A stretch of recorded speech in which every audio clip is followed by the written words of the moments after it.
Hello guys. Yeah, sorry, it's kind of just got back to the yard. I've been running a bit, running as you do. But I I did promise on Sunday's Q&A a response to Paul Wilkinson's question, or Wilkins' question. So welcome to a new regular part of the vlog, or whatever we call it, the podcasting thing, which is courier drivers dilemnas. Which is, well, basically, we had Craig's dilemma, and he turned around and we hopefully sorted that one out. So Paul Wilkes asked a question. I thought it was a decent question. I thought it was worth making a proper video of, which is, he said, I had a job on board. It was going distance. So say it was going like 95 miles or something like that, 95 quid. When he got there, it got refused. I can't remember whether it got refused. It was the wrong job, or it was the wrong order, it weren't home, or something like that. And he said, so I had to take it back. In which case, what you do is you ring the shipper and you go, this job's not getting off for whatever reason, and they will ring their customer and explain the situation. You'll take it back, which is nice. Particularly if you're picking a job up from home. So if you're picking a job up from where you live and you've driven it 95 miles, then you're going to get your second job, 95 miles going back for another 95 quid, say. You're going to get £190 for driving there and back. You don't have to unload. You know exactly where you're going back to. So that's kind of cool. And he said, the problem is, what happens if I'd have booked another job ahead of it?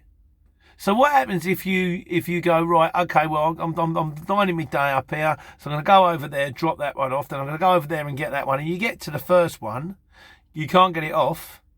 What about the second one? And that is the dilemma.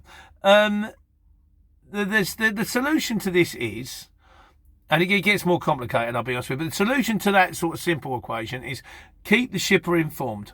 So when you book the second job,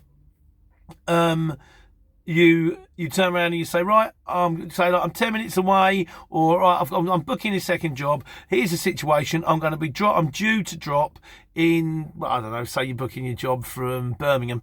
I'm due to drop in Birmingham, or just outside of Birmingham, Walsall, at this time. As soon as I've dropped, I'll go over to the next job. So you tell him that you're on a job, you've got stuff on board, but as soon as you've dropped, you go over to the second job. That way, if for some reason the job goes wrong, you say, right, you can ring them up and say, right, remember me? Remember I told you that I had a job on board? I've had a nightmare. This job has gone wrong. I am now stuck with it. I'm going to have to take it back. But you did keep the shipper informed. You never said you was empty. You never said you was going there. And if he says something, look, I did tell you I had a job on board, and these things happen in transport. As my mate Ben said, these things happen in transport. So, at least you kept them on board. So you've got a comeback. It was not so much a comeback, you've covered yourself. And you can turn around and say, I'm going to this place, I should have it off by this time, which again, if there's a traffic jam or an accident or something like that, and you're suddenly delayed, again, you ring the shipper. You go, I'm on my way, I'm an accident. A more complicated scenario that kind of almost happened to me the other day is I had one on board, and then I was going up to Corby, and it was late. And then a job pinged up from Corby to Rubbin, a Luton van. And because it was late, I quoted what I thought was big money. It was only 23 miles. I quoted them 100 quid, and I won it. And I also, of course, had one lined up for the morning, because I like to have one lined up for the morning.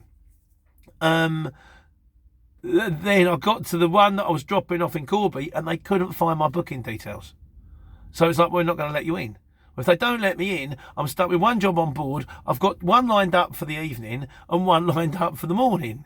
In which case, the shipper that I had the Corby to Rugby job lined up, I would have rung them up and said, remember I told you I was dropping, because I do it, I cover myself.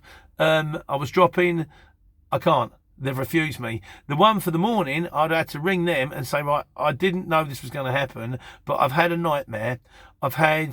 I've got a job stuck on board. I'm going to have to re-deliver in the morning, but it means I won't be able to do your job.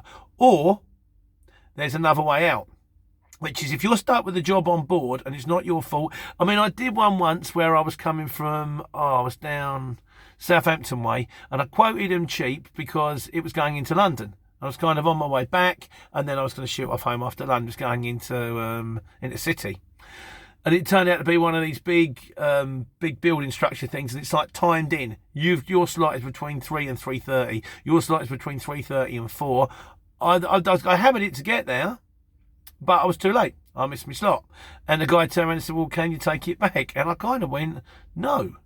I said, because I've quoted it cheap to get up here. I've quoted it cheap because I'm going home. Now you're asking me to take it all the way back to Southampton and then come home from Southampton to Luton. I said, I can't take it back. You're going to have to find someone else to take this load off me. And that's exactly what they did. They got another van organised. I rendezvoused with the van. We took the load from one van to the other van. And I actually got paid the extra time. He accepted the fact that he'd given me a kind of impossible scenario, and he went, sometimes we make it, sometimes we don't. Don't worry about it. We'll just run it back and we'll run it in the next day. So I actually got about another 25 quid on the job because there was an hour waiting for the van to rendezvous with me and for us to ferry the loads over. And then I still went home, which was fine. The golden rule is keep the shippers informed. Always keep the shippers informed. And that way you've got no comeback. And if you take a late job, beware. Because if you're getting a job at 3 o'clock, there's lots that can happen between 8 when you start running and 3 o'clock to make it go wrong. You have to leave yourself a decent window. I personally really don't like taking late jobs because they nail your foot to the floor and you think you're doing well, and then you get to like 12 o'clock and you're like, I really shouldn't take something else because it's going to make it a bit tight on the last job. So I prefer to sort of, the best way to do it, get a job on board, get the job near 10, 15 minutes away from before you're dropping that job. Have a look, see if you can fetch your second one. And when you fetch it, say, right, I'm dropping in 10 minutes. I'll go. And as soon as I've dropped, I'll go and fetch it. It's just less grief. It's like co-loading. You can co-load as long as you've got both people informed, but it's just grief. The easiest way is to get a decent job on, get it off quick, get your money, and then go and get the next one.